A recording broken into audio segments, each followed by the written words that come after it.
How did a breakdown in command and control impact the Marines' river crossing in the Second Battle of the Matanikau? We look at the importance of communications and situational awareness, and when that fails, naval gunfire support and the decisive action of Chesty Puller. This is the Principles of War podcast, professional military education for junior officers and senior NCOs.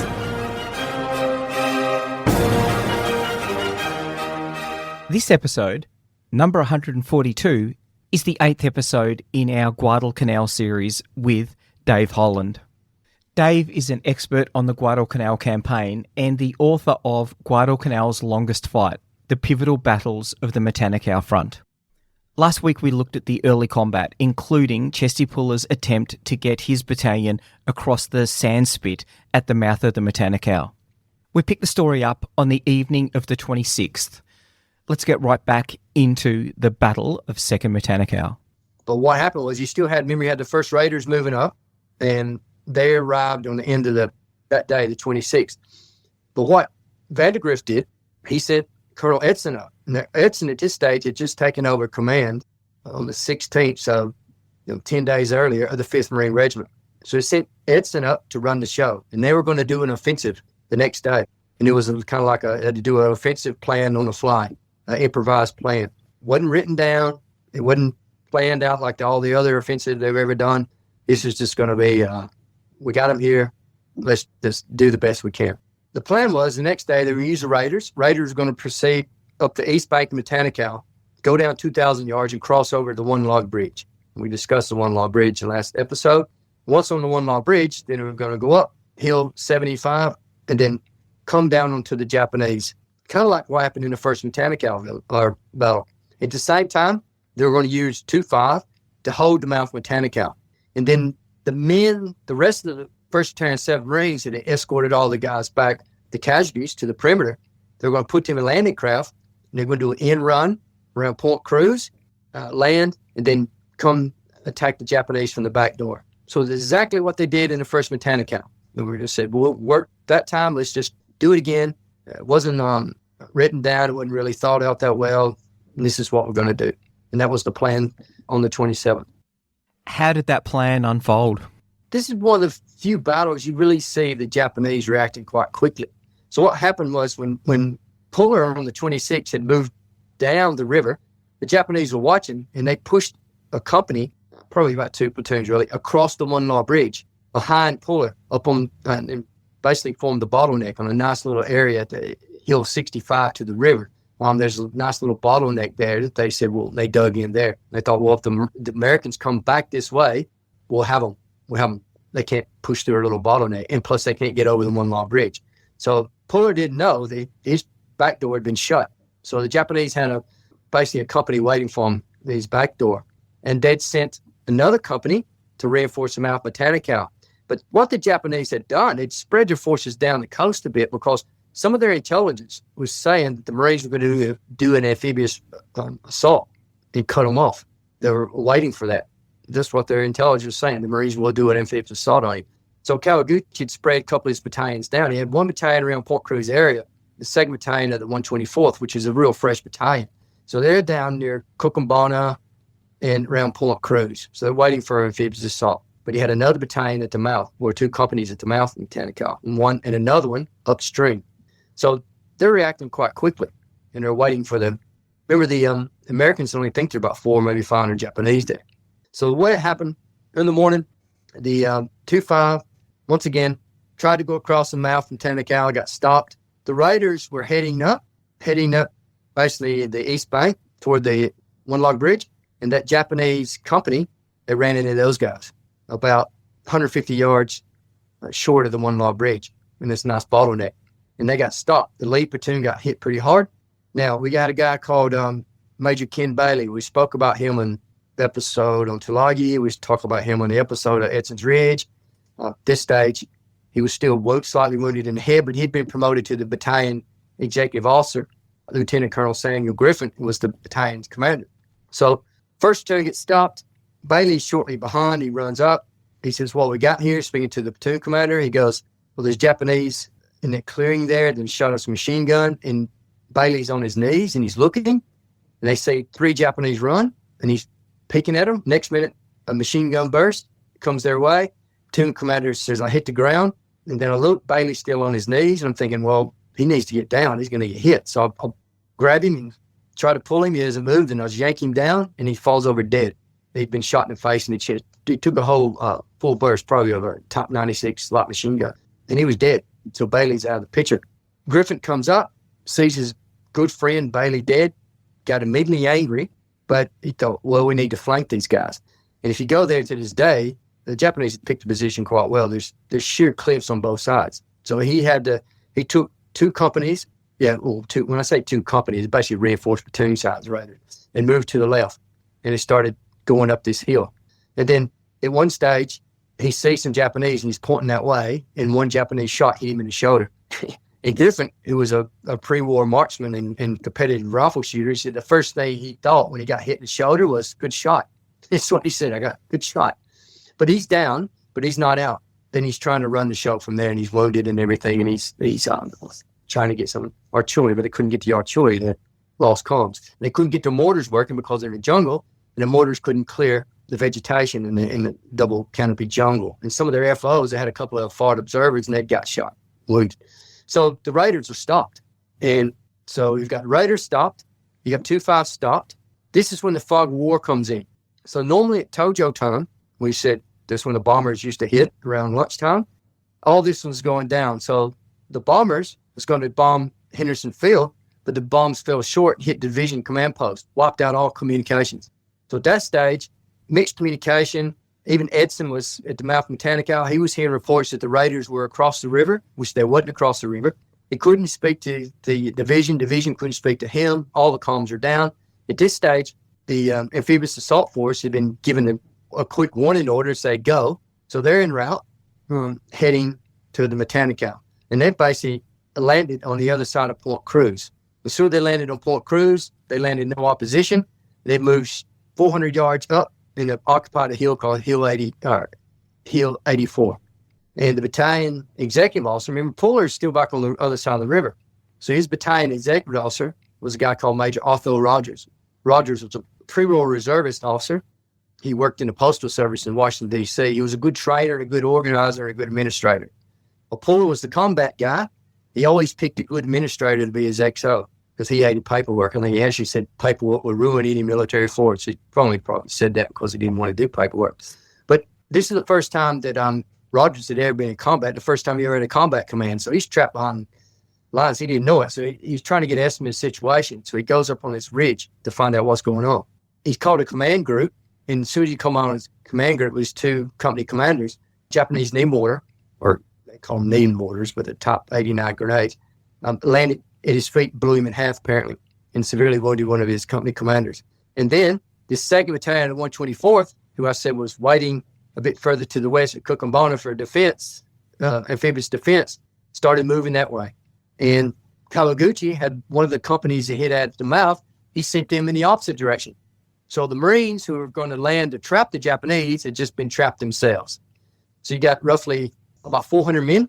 They left behind the majority of their heavy guns, like heavy machine guns and 81 millimeter mortars. They left them behind due to weight.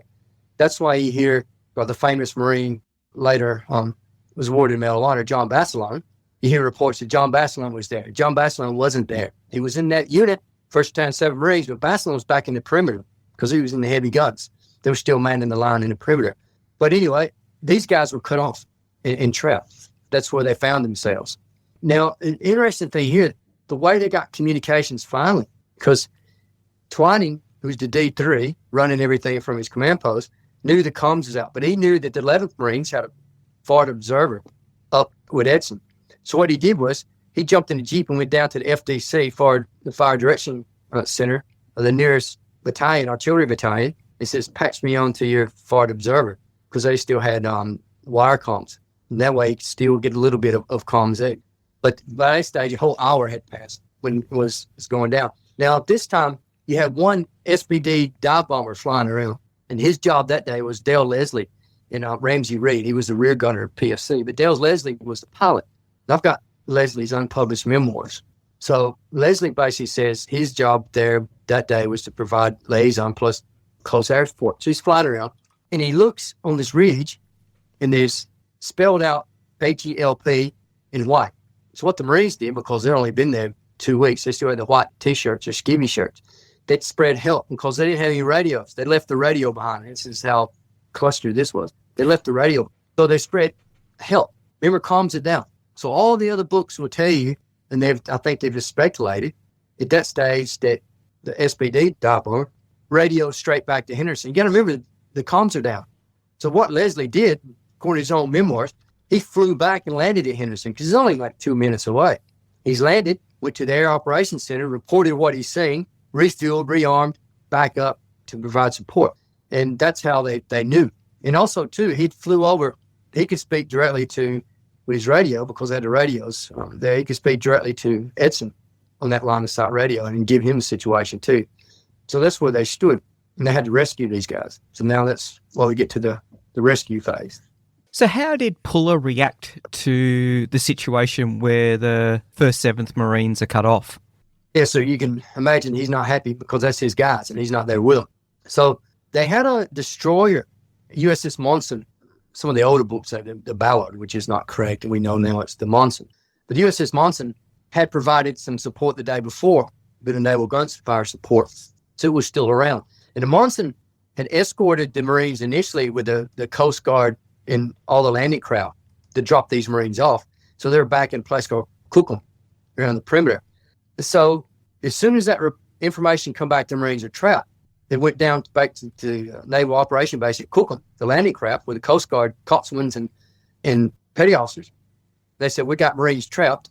We need to go get them. There's a guy who's leading the landing craft, Coast Guardman. He was Signalman First Class Douglas Munro. So he's in charge of the landing craft. They said, you want to go get them? He goes, hell yes. That's what he said. We'll get them. So they started heading that way, and the Monssen was with them. And then Puller to Mount Matanikau. That's another thing you read, that false information. Puller jumped back into the Jeep and he went down to Cookham. But whoever writes that has never been to Guadalcanal. You can stand at the Mount Matanikau and see the boats when they leave. So what happened was, and I was speaking to Puller's official biographer, my friend John Hoffman. What's happened, Puller's mad, right? He's like, get my guys out. He's telling Edson, he's going, you need to start sending more guys across the Mount Matanikau. My guys are trapped. And obviously they're getting shot up. He goes, well, I can't do that right now. We don't really know what went down, but I think Puller lost his patience. Edson wasn't going to do anything. I think Edson was trying to formulate a plan. And Puller just said, you need to do something. And he sees those ships coming. So what he's done was, he's got a guy called Corporal Johnny Smoker, and they had semaphores, like the waving flags, semaphore flags. So he flags down the destroyer, says send a boat. So they send a launch out to the Matanikau. Puller gets into it, goes back to the destroyer, and they all go around. And then Puller is kind of guiding the rescue. You read reports about Puller was directing gunfire. Puller wasn't doing any of that on the ship because they got their own officers doing that. But anyway, Puller was there. They went around the corner, and remember, they don't have any radios. So they had signal lights, and the signal lights was going up to the communicators with the guys trapped. A guy called Raysbrook, Sergeant Raysbrook. I think he was kind of like voluntold.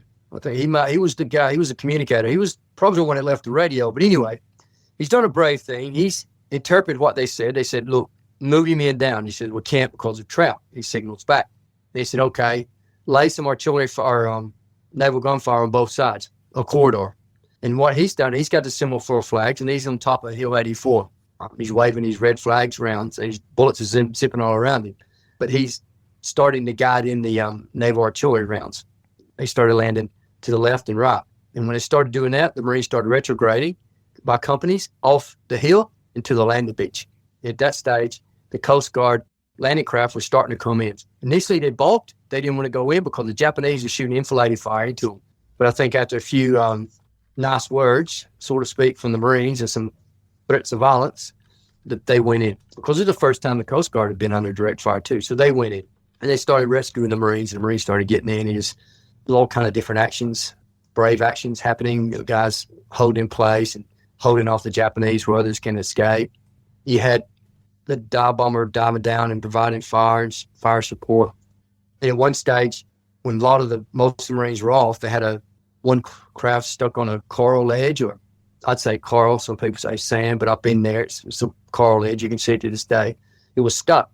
So what Munro did, he guided his craft. He was on the bow with a Lewis gun. He told the coxswain to put the boat between himself. At this stage, they're trying to pull the landing craft off with the chain, and the Japanese. So he's provided a barrier. So he's finding covering fire. So they managed to pull the craft off. At this stage, he was hit by a machine gun burst. Munro did. And he ended up dying on the way back. Apparently his last words when he gained consciousness is, did we get him off? And they said yes. So to this day, Munro is the only U.S. Coast Guard person to be awarded the Medal of Honor.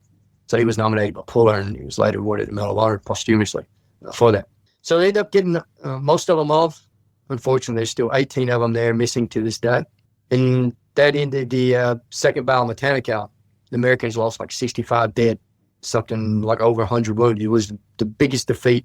I'm going to say the only defeat. I used to say the only defeat until I started really studying Matanikau battles. You got the 5th Matanikau, which is kind of a defeat stalemate. But this was a full-on defeat by the Americans. And they got a bloody nose, and their confidence was knocked down quite a bit. Because you got to remember, they'd won every battle up to now. Yeah, there was a lot of lessons to be learned out of this one. So they had it hard. So what did each side take out of the Second Battle of Matanikau? What lessons did they learn? Well, the Americans knew that any offensive is going to be planned. They knew that already, and this is kind of there was a lot of finger pointing of blame on this one. The commanders are saying this one and this one and this one. You got to remember, the Americans have lost face on this because 3 of their best battalions, they had 2-5, 1st Raiders, and 1-7, 3 of their best battalions, and they had 3 of the best commanders, aggressive commanders, all defeated. So they said, what was the reasons we were defeated? One, it was poor organization, no planning on the fly, no support like they should have done, and things like that. They really had a good look at it. And they said, the next offensive we do will be better planned. There'll be more resources thrown to it the next time we do this. And we'll see that on the 3rd Battle of Matanikau very shortly, probably the next episode. Japanese. And also the Marines had learned something. It's the first time they started realizing the importance of the Matanikau River. They knew that if you're going to control Henderson Field, you needed to control the Matanikau, because the Japanese needed to go over the Matanikau to take Henderson Field, and the Marines, if they ever wanted to push the Japanese off the island, that's where they were going to push off from, the Matanikau. And the only place you can move heavy tanks or artillery was at the mouth of the Matanikau, with that sandbar at low tide. That's the only place you could do it. There's no other bridges up and down it.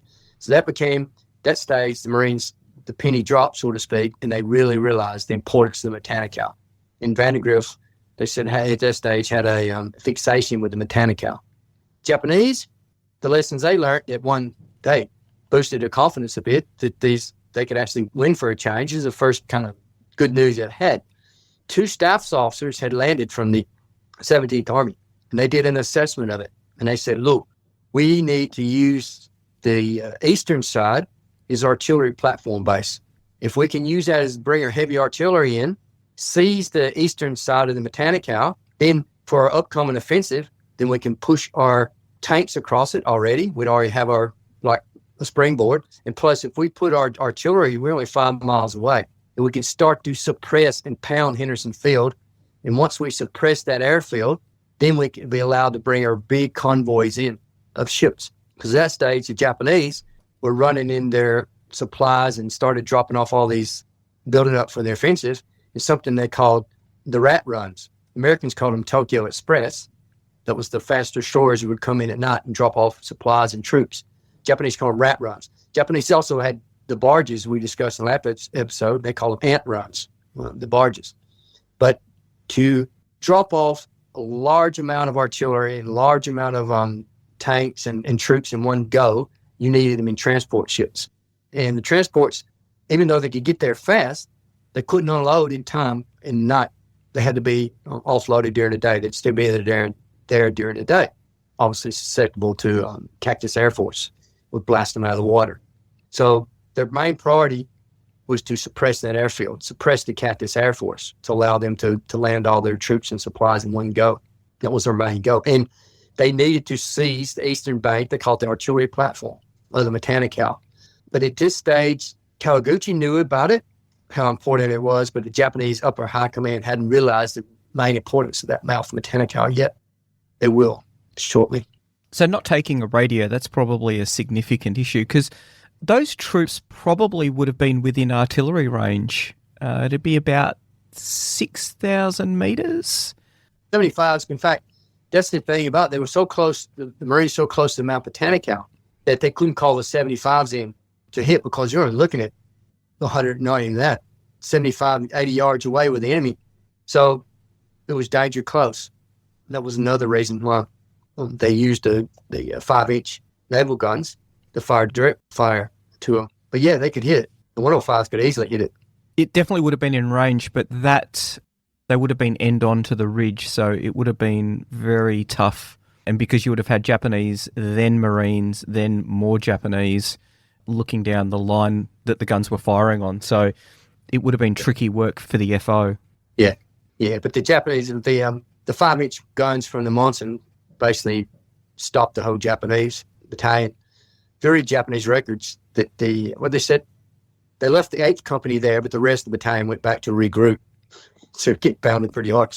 They fired 38 5-inch rounds off the destroyer against the Japanese battalion. So that's a lot of firepower coming down your way. Absolutely. Excellent. Well, thank you very much. This is the second battle of the Matanikau. There's a lot going on in that battle, and I think it shows the flexibility of the Marines to, A, be able to conduct the amphibious landing in the first place, maybe not with all of the planning and preparation that was required, but they were still able to do that. And then the Coast Guard were able to come in and conduct a no-notice evacuation very quickly and effectively under the careful naval gunfire support from the Monssen. So it's quite a feat. Yeah, well, and looking at it that way, yeah, they pulled a bit of, that was the victory out of the defeat, so to speak, that they would have they would have lost one of the best battalions, and it would have been a setback for the Marines, especially in morale-wise. Absolutely. They basically escaped the skin of our teeth on this one. But they did learn lessons, and we'll see in the next episode with the 3rd Battle of Matanikau what lessons they learned and how they use them to their advantage, and the importance of the Matanikau. Excellent. It's building up to the apex. So October's the apex, and then we have thousands of Japanese coming in and thousands of Marines. So we'll be on parity at this stage. With the influx of the 7th Marines, they had about 23,000 between Guadalcanal and Tulagi, 23,000 Marines. And the Japanese, we'll see by mid-October, we'll have about 23,000 Japanese there. So they're building up for the big battle. And it's important to put that number in context of the theatre, and that theatre includes New Guinea.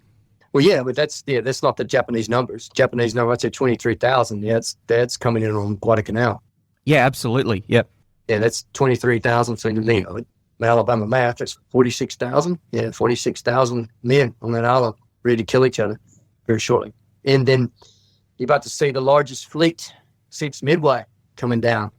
Japanese fleet since Midway coming down. An American fleet coming up to try to stop them. So you're about to see the 3rd carrier battle of the world, the war, right here. All coming down, all coming down in this one little time frame of a week. And that highlights the importance of the island of Guadalcanal. Yeah. Excellent. Thank you very much. All right. Well, yeah, once again, it's great to talk about it, and we'll see you next week. Once again, Dave's done an amazing job of bringing the details of the second battle of the Matanikau to life. For me, the key lesson of this battle is the fact that there wasn't a robust communications plan in place for the Marines. This inhibited the commander's ability to develop situational awareness of what was happening on the battlefield. The inability to understand what was happening with the attempted crossing of the log bridge led to the decision being made to attempt to land the Marines on the western side of the Matanikau. The Matanikau hadn't been crossed. The Japanese weren't decisively engaged. They were free to react aggressively to this new lodgement. This mistake was exacerbated by two other components. Firstly, the intelligence picture was incorrect. The Marines faced a much larger force than they expected. Secondly, there was no radio with the force that had made the lodgement. This meant there was no ability to coordinate with other call signs. Critically, it meant that there was no ability to coordinate naval gunfire support. The Marines, without primary communications, were forced to move to alternative communications means. That was, of course, using their white undershirts to spell out the word help. And it was only luck that enabled one of the passing aircraft to see that message.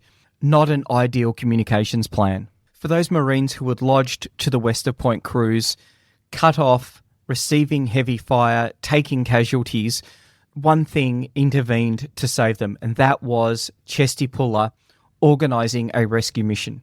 He flags down the destroyer Monssen, organises naval gunfire support.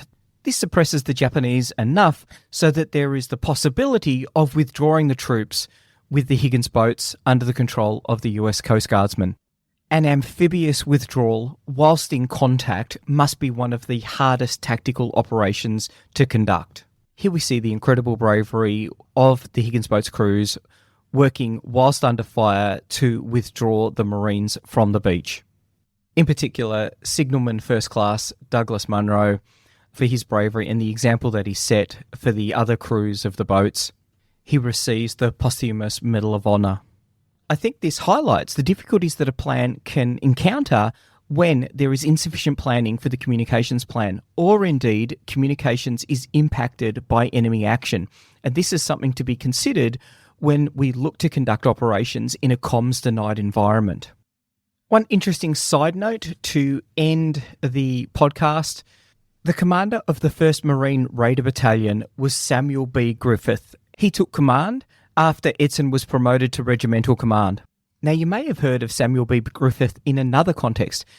In 1963, he translated Sun Tzu's Art of War. His translation is recognised as one of the best for practitioners and those wanting to understand Sun Tzu's work from a military context. He was also the first person to produce an English translation of Mao's On Guerrilla Warfare. He did this in 1941. It's incredibly prescient of Griffiths to do this, given the fact that in 1941, the Chinese communists weren't well known. As a part of his translation, Griffith realised that the most important part of the book was Mao's belief that without a political goal, guerrilla warfare must fail. So a very early identification of a key military strategist and a key text that would play an important role in many later 20th century conflicts. We'll leave it there just to highlight the importance of the Matanikau River to the Guadalcanal campaign. We will be back with Dave next week. We'll be back on the Matanikau River next week. We'll be looking at the 3rd battle of the Matanikau. The Principles of War podcast is brought to you by James Ealing. The show notes for the Principles of War podcast are available at www.theprinciplesofwar.com for maps, photos and other information that didn't make it into the podcast. Follow us on Facebook or tweet us at Surprise Podcast. If you've enjoyed this podcast, please leave a review on iTunes and tag a mate in on one of our episodes. All opinions expressed by individuals are those of those individuals and not of any organisation.